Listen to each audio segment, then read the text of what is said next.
I have to tell someone. We went to Airfix Factory today.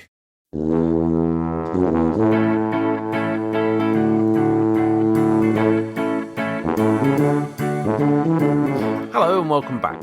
Thanks for joining us for another episode. I'm James Giffins. And I'm Malcolm Childs. And we are just making conversation. Where we discuss the ins and outs of the model making hobby that brings us joy and pain in equal measures. From airbrushes to deep stashes and everything in between, we are going to be just making conversation. Remember, there are other podcasts that you can listen to. Plastic Model Mojo, The Scale Model Podcast, Plastic Posse Podcast, and On the Bench, Model Geeks, and the Sprue Cutters Union. Small Subjects, Built Sideways, Model by Gar Bowden, and the Micro Machines Podcast. Just head to modelpodcasts.com for more links. If you enjoyed our podcast, consider leaving a review of 5 stars as it promotes this podcast to more people to enjoy. Showing your support to us is as easy as making a coffee. In fact, why not go over to buymeacoffee.com/JMC podcast and do just that. Your support will help go towards making the podcast and its content just that little bit better. So if it's not good enough, it's your fault. Mm-hmm. In this here episode that you are currently listening to, we will be just making conversation about the manufacturing of Airfix's new 1/24 scale Spitfire MkIXc. We were invited to see where and how this exciting new model kit is being made in the UK.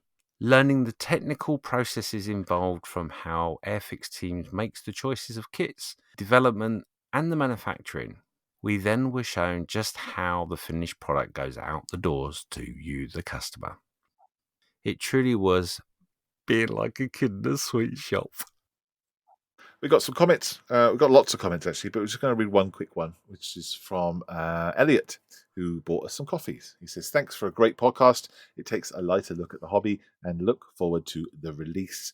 The extra coffees are to catch up on the ones I've missed." Thank you very much, Elliot. I hope you enjoy the podcast, and thank you very much indeed for the coffees. Mine's a latte. One thing I didn't tell you before we started recording this podcast, I do have a slight confession to make. We may have to research a little bit longer to shout out the real winner of the silver award for the twin boats, because we shouted out it was Neil, and it wasn't.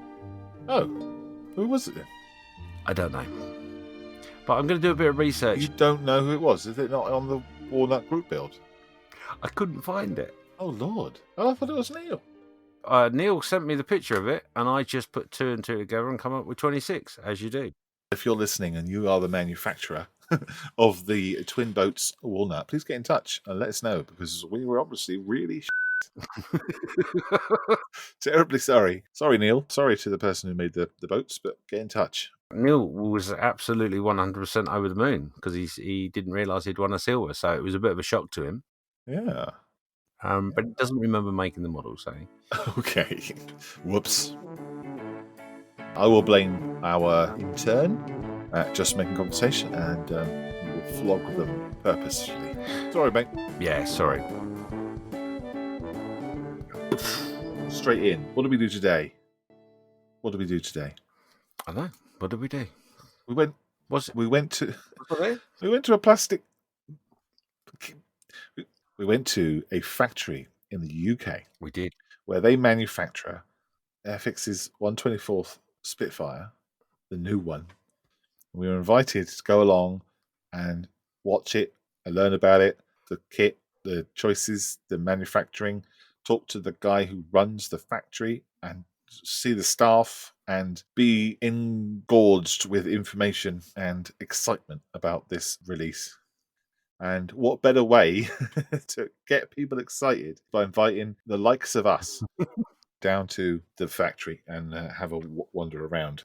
I did my very best to get in the face of everyone, and no one got upset, no one got annoyed. You know, I was wandering around places I probably shouldn't have been. I was chatting to the staff and and making a meal of myself, but nobody got annoyed. No. Everyone was very happy and very pleased for us to be there, which is wicked. Lots of people were invited from different content creators, magazines, and lots of different people from the hobby and people looking into the hobby who spotlight it. And so it was bizarre for us to be invited. And it was wonderful. I'm so over the moon that you've managed to do that in a non-garbled way, because you are literally like a boy in a sweet shop, running around 6 hours after the event, screaming and shouting, going, I've been, I saw it. I did. Who wants to touch me? I've been there. Yeah, no, you didn't do that in the factory. You didn't run around going, who wants to touch me? Because you would have been leaving. We did some recording while we were there. We did. Bits here and there. We kind of remembered what we were there for. Pulled out our microphones, and throughout this chat that I have with James, we'll be playing some of that here and there. So, James, where are we today? This fine rainy morning. Whereabouts are we? We are in a factory unit. What are we doing? Why are we in the factory? Well, I thought I'd give you a day out, basically. It's a secret location, which we can't disclose exactly where it is, but I can say that basically it's all about melting plastic and put it into forms. Yes, yeah, and they are model making essentially in this factory, right? They are, yeah. This is model making one-on-ones, just scratch building to a full different level. Yes, they are scratch building. You're using plastic, so we're in a injection moulding facility somewhere in the UK, at the behest and guests of Airfix. Yes, we are. And they have a large kit coming out very soon. They do. What is it, Malcolm? It's the 1/24 scale Spitfire 9 Mark C. Lush. Yes. And we are going to have a little tour and a chat, and we'll see what we can find. Shall we go and get ourselves involved with some of this machinery? Come on in, let's do that. What could go wrong? Everything. Oh, hang on, I haven't got my hard hat. There was also a presentation from Airfix, a very interesting, in-depth presentation about why they make choices they do with the model kits, how long the research takes, and what the research involves. And I was quite amazed about the amount of work that goes in. There's an entire year of lockdown work, wasn't it? Went into this model. And then they talked about the construction process as well, how they make it on CAD and how they slowly build it up. Yeah.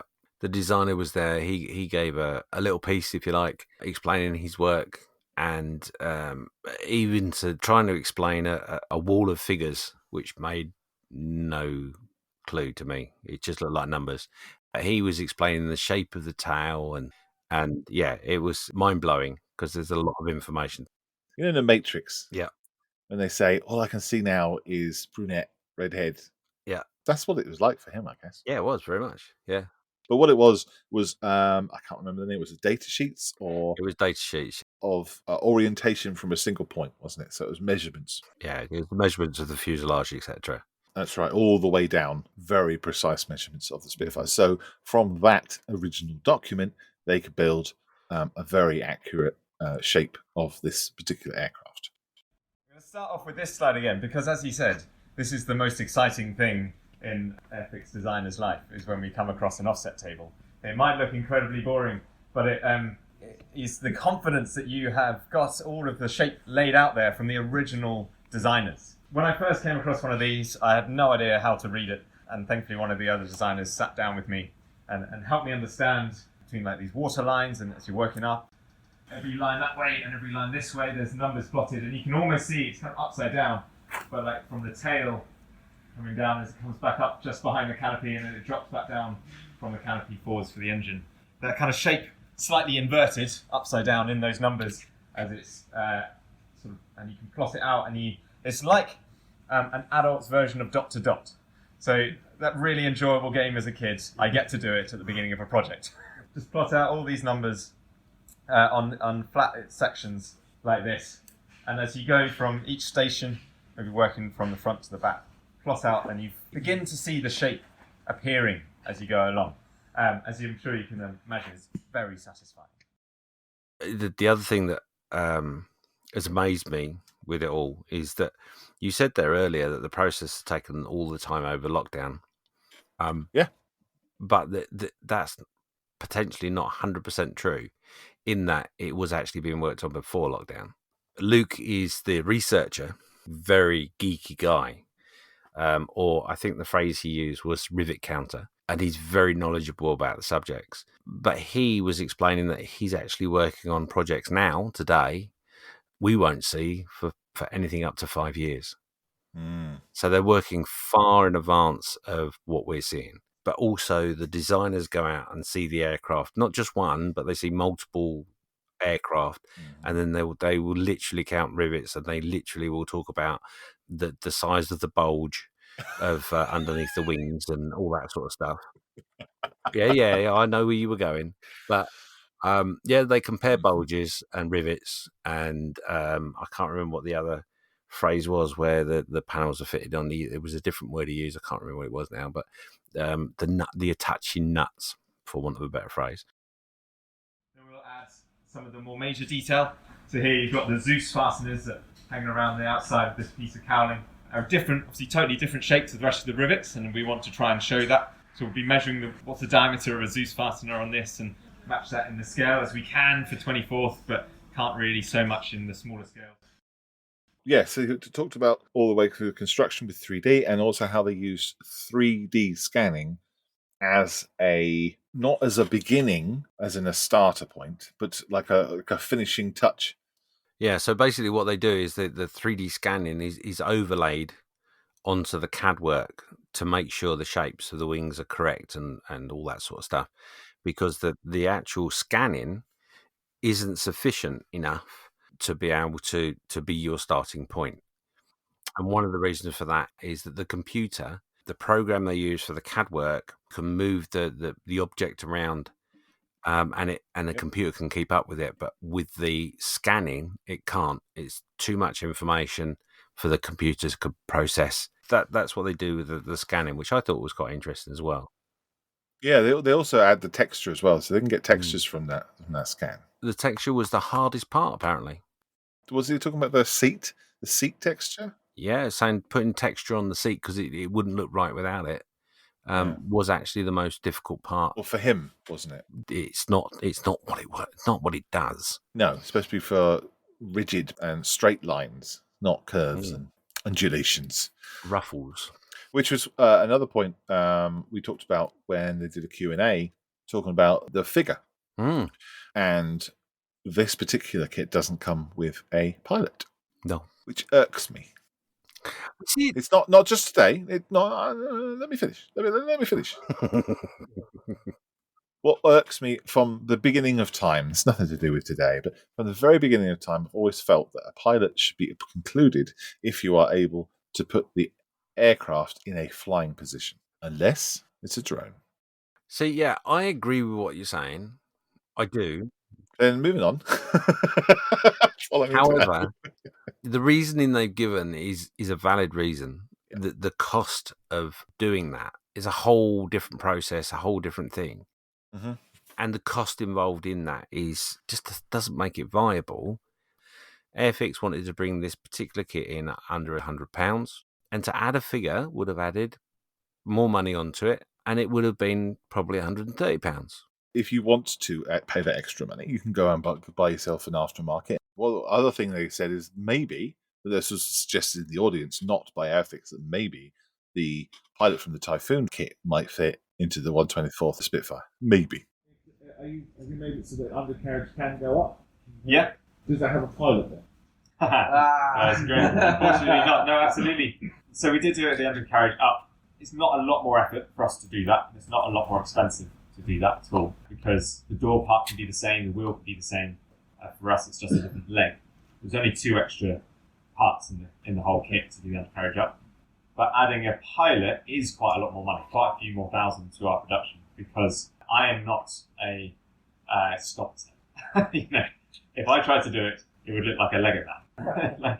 It's just not my skill, and it costs a lot of money to do that. It's a lot of effort. We have done, obviously, the Typhoon, did a pilot, and for that we printed out I think it was like 4 times scaled up version of the cockpit, sent it to a sculptor who then made a little pilot to fit inside that space, which then had to be scanned and scaled back down again put into the mould. Unfortunately, we just didn't see any with it built.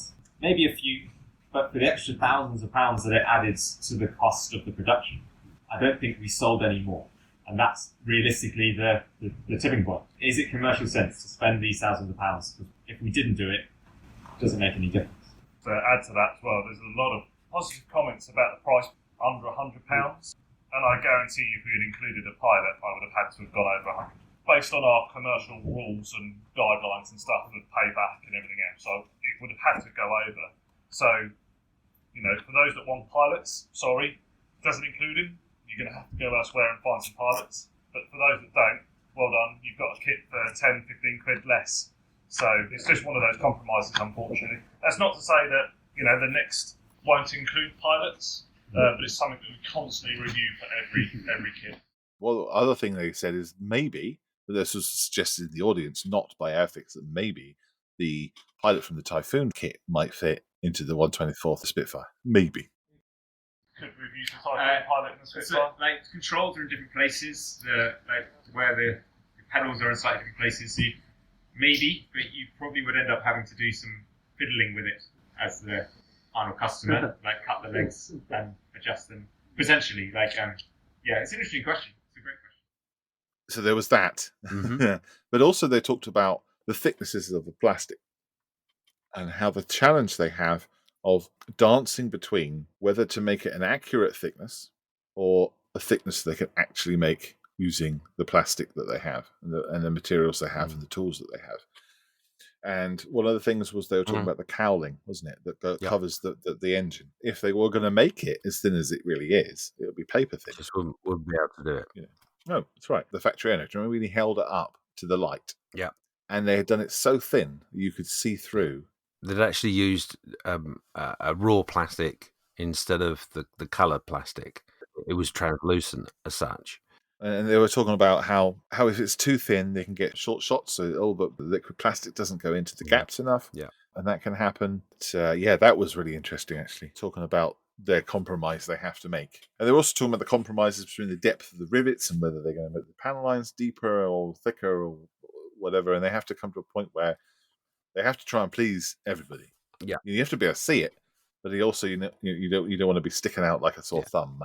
He was talking about hundreds of a millimeter differences, which is incredible. And while you're talking about that sort of thing, and the engine area, one of the biggest problems for the designer is on CAD, you don't necessarily understand the dimensions properly. So it can look on the screen really, really big, and it's not actually that big.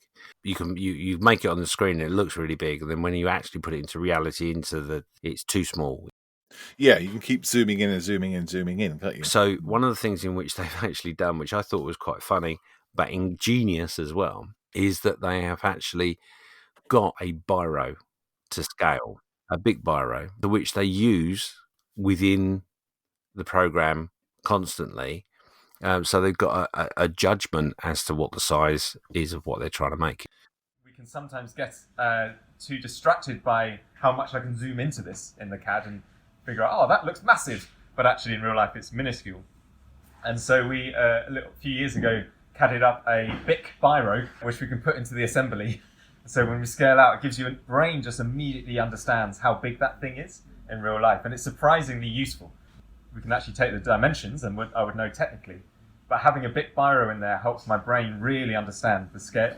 A little detail, one of the other designers thought that might be useful, and it is brilliant. I haven't shown it in these pictures because it might be weird having a BIC biro in the background, but almost all the way through, that is there in my assemblies. And there's something about a BIC biro that is ubiquitous. You just instantly, your gut knows how big one of those things is. That's really clever. Really clever. And they could have used all sorts of things. They could have used a humbrol pot or something. And they were joking that one day that BIC biro will get made.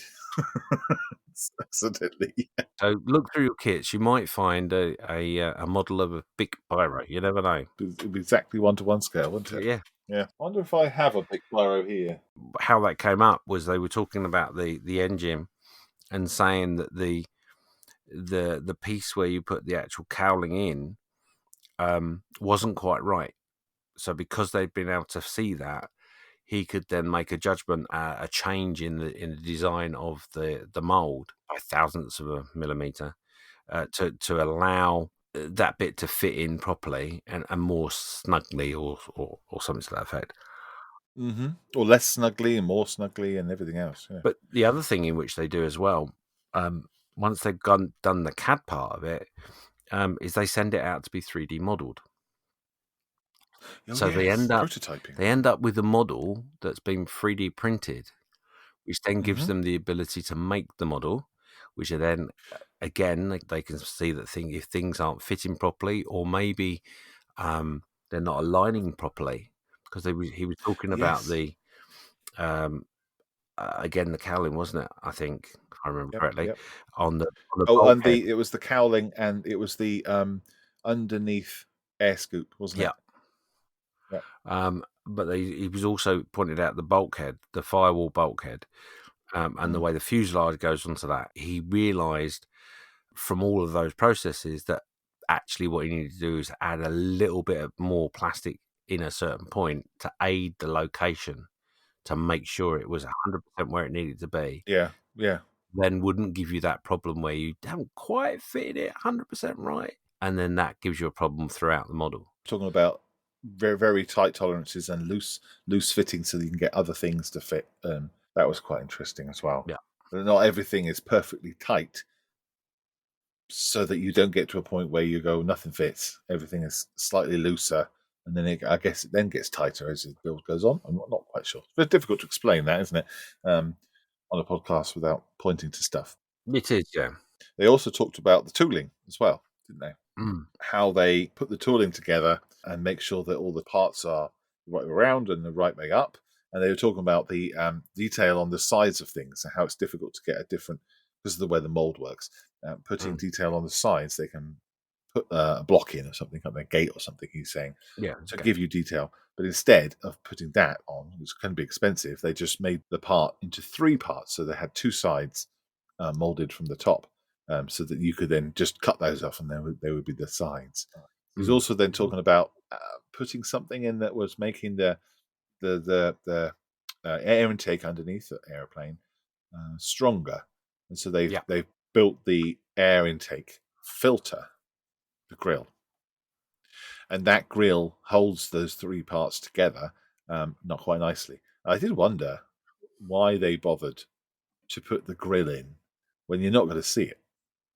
What's the point of putting that piece in if you're not going to see it through? And the reason they did it is just for construction reasons, just for the fact that it's all got to fit together. So they're going to put a piece in there. They may as well just put the texture of the grill in. So if you're going to put the texture of the grill in, then you need to research what that grill looks like. Yep. And what I didn't know was that there's 2 sections to those grills. One side goes off to the guns, and one side goes off to the engine to cool that. And both grills have different textures. Yeah, that's pure rivet counting right there. Well, it's just interesting. It's just an interesting thing, and I will be checking all 124 Spitfire Mark 9Cs now.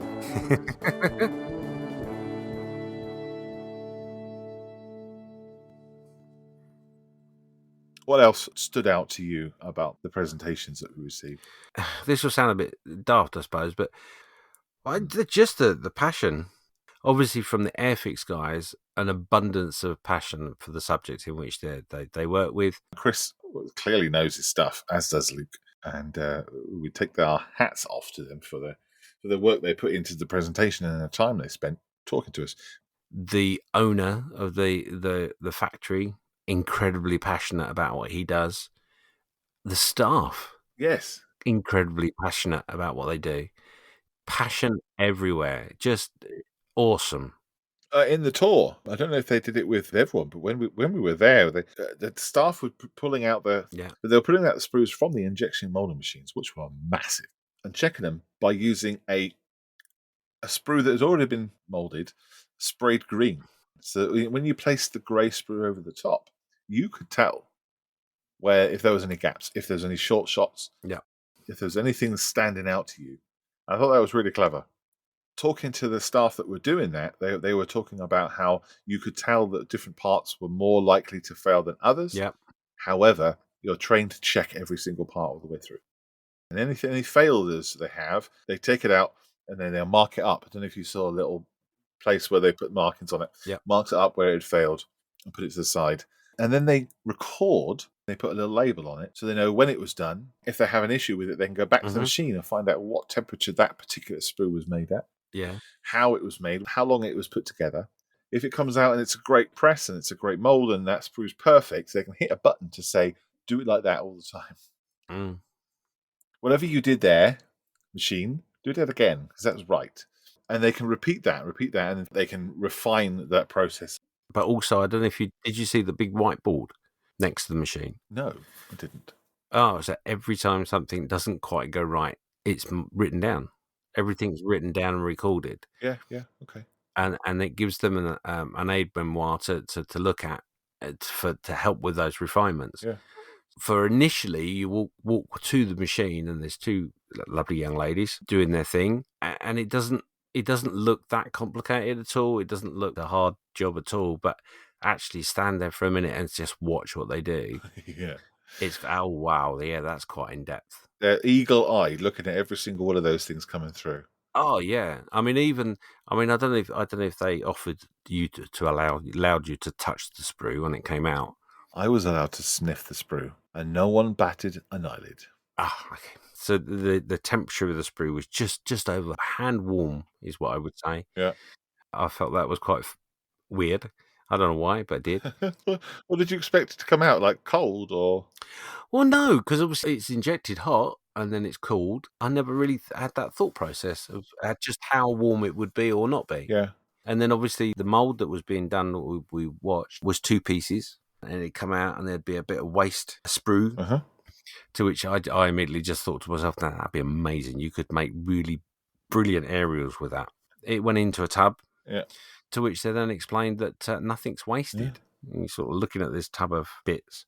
So they've apparently got someone that their only job in the factory is to recycle all the bits of sprue that's not actually required back into pellets, back into the raw product, which is then used somewhere else in the factory. So nothing is wasted at all. We were talking about boxes and saying that, you must obviously go through a lot of boxes and all that sort of stuff. And, do you recycle those? And I don't know why we got into that conversation, but we did. And the gentleman said, no, basically we recycle everything. So a box comes in with raw material in it, and that box will then be used to package other stuff in that will go back out the door to someone else. Yeah, great. Yeah. So their footprint is almost nothing. Yeah. Which is how business should be in that respect. And he was saying that it was not rare, but it wasn't the normal practice. They'd made a conscious decision to do that. Yeah. What was interesting, they did everything in house there. So. Yes. So it literally gets shipped out to the customer, the distributor from that factory. Yep. Which I thought was interesting. I didn't realize that was the case, which is incredibly exciting because no one really gets to see that sort of thing, especially from a hobby point of view.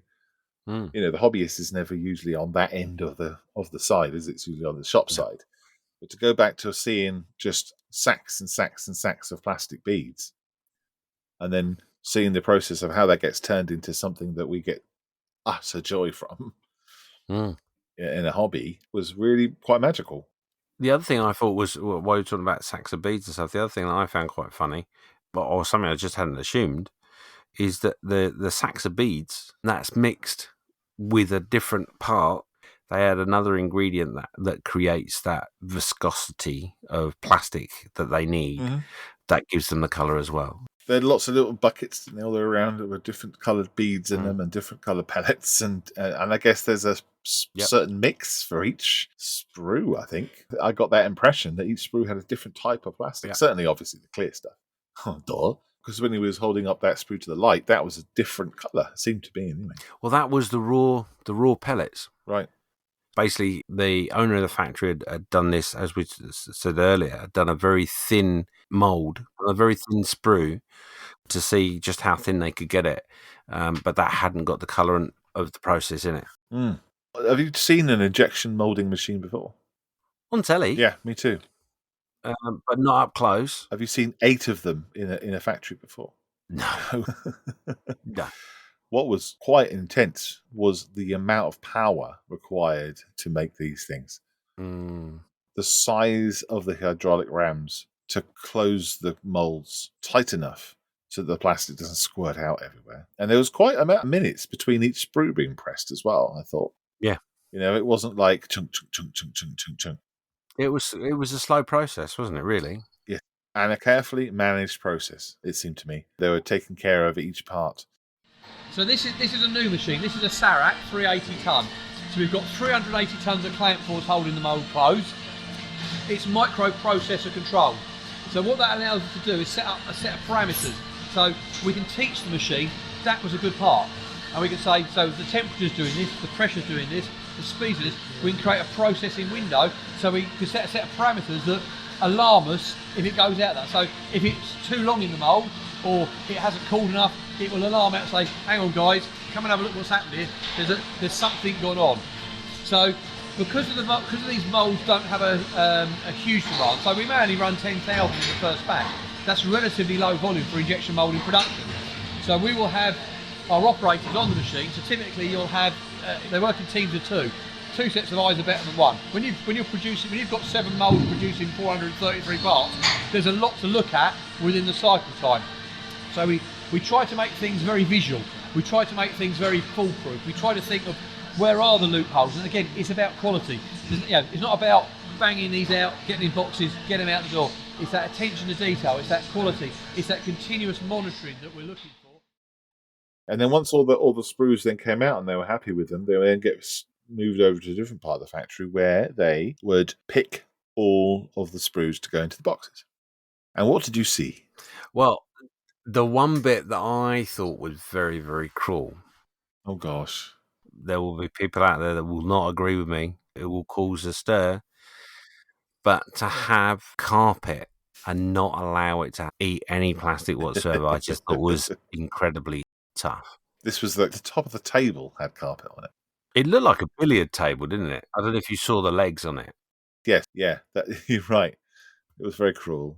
Shake the carpet out and you get another Spitfire. Did they know what the carpet monster was when you talked about that? No, he did look at me blankly, but general reaction to me. Yes, but I think I spent a bit too long talking about the carpet. It did tickle us. We spoke to Dale about it, and Dale hadn't made that association. Dale is the brand manager, for those who don't know, of Airfix. Obviously, I'm sure he's aware of carpet monsters. Oh, must be a man of his position.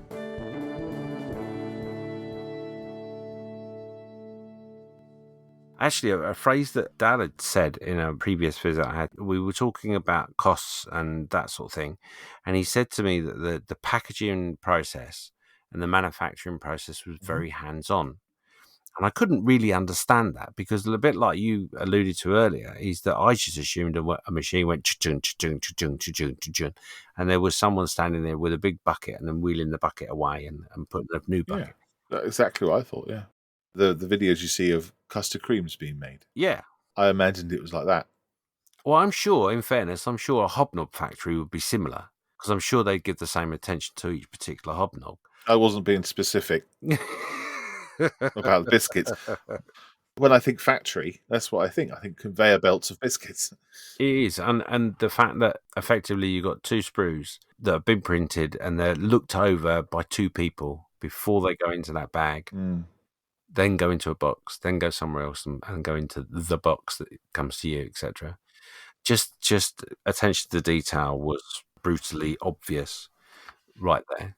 It's one of the things that stood out to me was the honesty and the openness that they had at the factory there. And nothing was off limits to talk about. Nothing was off limits to look at, talk about. They spent the whole day, half the factory was shut down just for us to look about. And the other people that had also been invited, they were as excited as we were.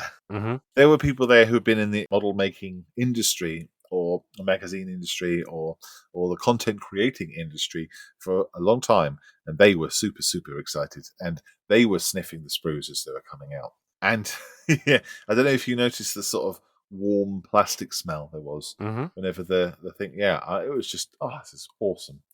They wanted to share this joy that they have of manufacturing this thing in the UK with us, and we were lapping it up.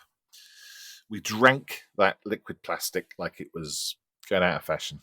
Yeah, no, they're very good, Airfix, because they clearly have chosen particular people that share the passion they do, and they know while there is no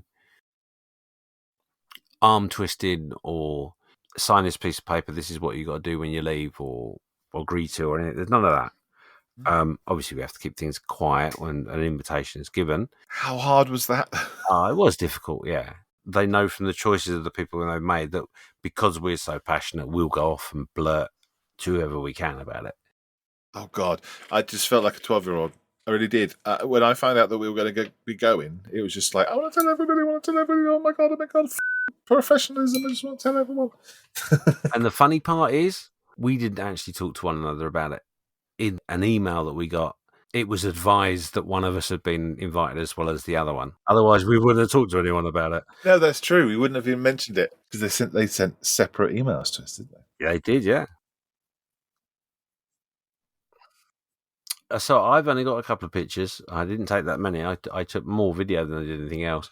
One thing we didn't describe to our viewers is the holding area. Would that be the right phrase to use? The area the area which was used for the presentation. So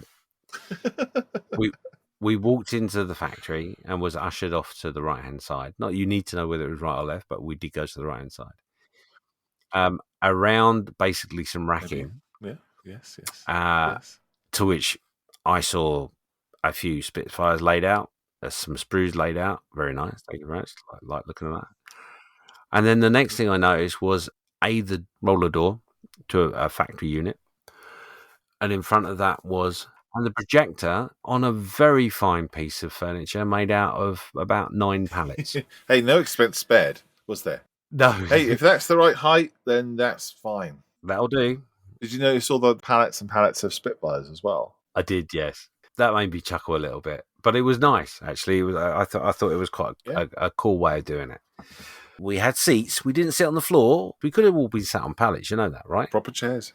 But we were told that the area in which we were was actually the area of the factory which was the dispatch part of the factory.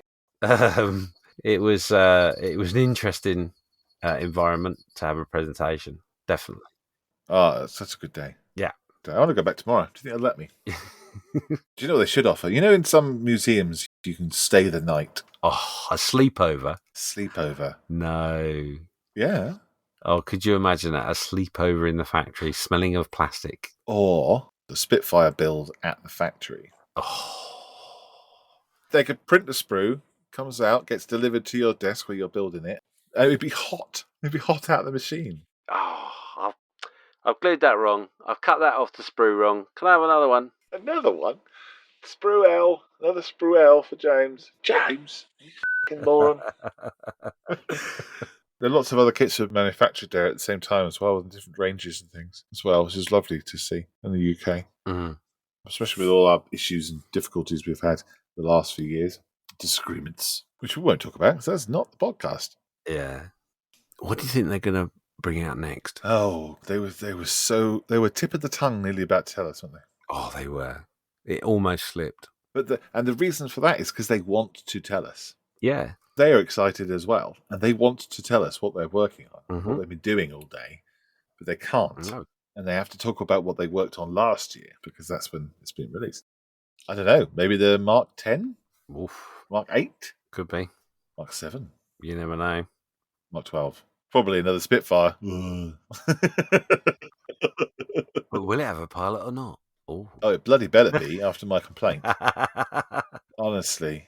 How can you have wheels up with no pilot? Just the main reason for that, Dale did say, didn't he, is that Airfix, the brand, primarily, they try and make sure that the model kit can be built by the younger person. Well, that was when they were talking about photo etch, though, wasn't it? That was part of it as well, yes. But obviously, keeping the difficulty level down. You're buying a 124 Spitfire under £100. If you really want a pilot, you're going to go out and spend 20 quid on a figure. Fair enough. Hey, you're going to build a Spitfire.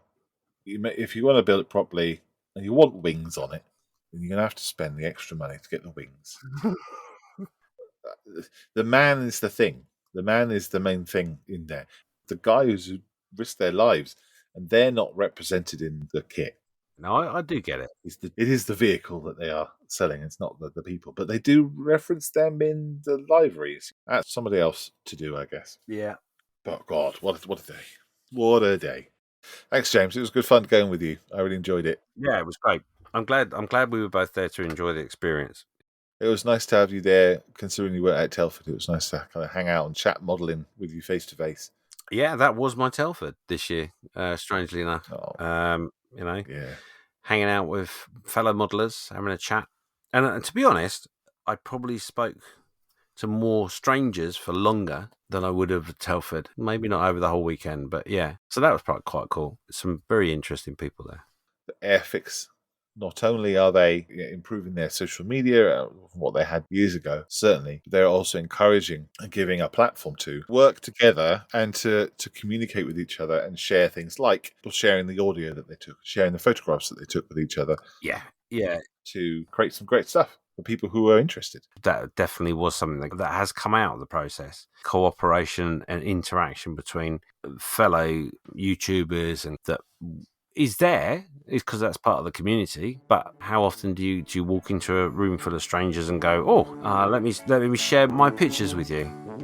That's probably a different party, I guess. But yeah, that was definitely an offshoot in which I'm not even sure Airfix realised would come of it as well.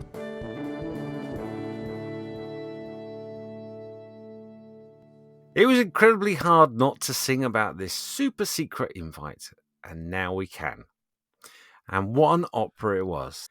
Yeah, deciding to make a British icon of the Spitfire in such an awesome scale being made in the UK just seems like a no-brainer. After all the massive changes in the UK after the last few years, what a joy it is to be able to shout from the hilltops about great British manufacturing. Next time we'll just be making conversation about other subjects relating to this daft hobby of ours. Hopefully we'll intersperse this podcast, won't we, with bits and pieces. Thank you very much, everyone, for listening. No, that's not how we do it, is it? We just go straight to the outro.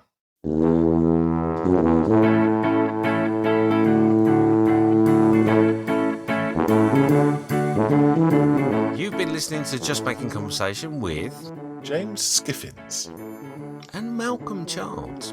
Follow us on Facebook, where we post photos, updates, and other nonsense. Find us on Spotify, Amazon Music, iTunes, Google Podcasts, and all the others. Let us know what you are just making and what your thoughts are on the conversation in this episode. Thank you for the following supporters from buymeacoffee.com/JMC podcast. Elliot, Robert Lane, Dean, Mike Shelley, Ivana, Build a Model Kit, Callum from Mike Machines Podcast, Paint All the Minis Peter, Brad, Warren, Tim, Black Rifle, John, Julian, Chuck, Mark, Bekawahi, Simon, The Jersey Jet, Steve, Lee, Costas, Mark, and Ray, and Neil, and Mike, and Robert, and Andrew, Jew, John, Mike, Jeff, Rich, Lynn, Gordon, and 6 others. If you do show your support, leave your name so we can paint the roll of honour on the tail of the next episode. Goodbye. Goodbye.